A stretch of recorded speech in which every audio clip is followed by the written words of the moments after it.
আজ ৯ ডিসেম্বর বেগম রোকেয়া দিবস। খ্যাতিমান বাঙালি সাহিত্যিক, শিক্ষাবিদ, সমাজ সংস্কারক এবং নারী জাগরণের অগ্রদূত বেগম রোকেয়ার জন্ম ও মৃত্যুবার্ষিকী আজ। ১৮৮০ সালের ৯ ডিসেম্বর রংপুরের পায়রাবন্দ গ্রামের এক জমিদার পরিবারে জন্মগ্রহণ করেন তিনি।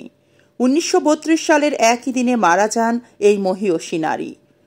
দিনটি প্রতি বছর বেগম রোকেয়া দিবস হিসেবে পালিত হয়। মহিলা ও শিশু বিষয়ক মন্ত্রণালয় সহ সরকারি ও বেসরকারিভাবে বিভিন্ন কর্মসূচির মাধ্যমে দিবসটি পালিত হচ্ছে আজ।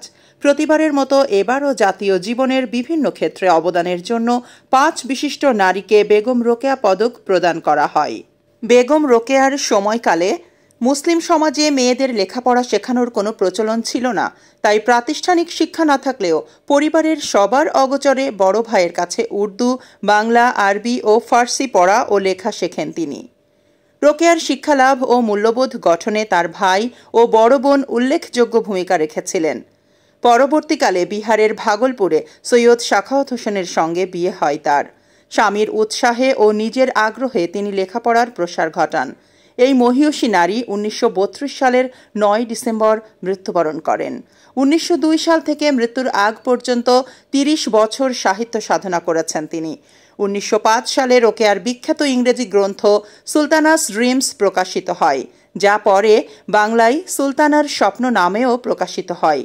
বইটিকে বিশ্বের নারী জাগরণমূলক সাহিত্যকর্মের একটি উল্লেখযোগ্য ও উজ্জ্বল দৃষ্টান্ত বিবেচনা করা হয়।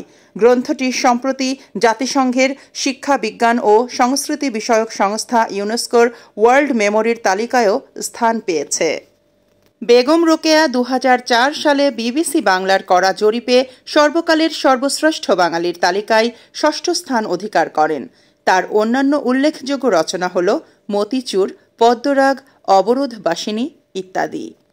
বিনম্র শ্রদ্ধায় স্মরণ করছি এই মহীয়সী নারীকে এবং আগামী প্রজন্মের কাছে প্রত্যাশা, বর্তমান নারী সমাজের কাছে প্রত্যাশা, তারা যেন বেগম রোকেয়ার মতো করেই নিজ নিজ অবস্থান থেকে সমাজের সুবিধাবঞ্চিত, নির্যাতিত ও অসহায় নারীদের অবস্থা ও অবস্থান উন্নয়নে কাজ করে স্বপ্ন বাস্তবায়নে সক্ষম হন।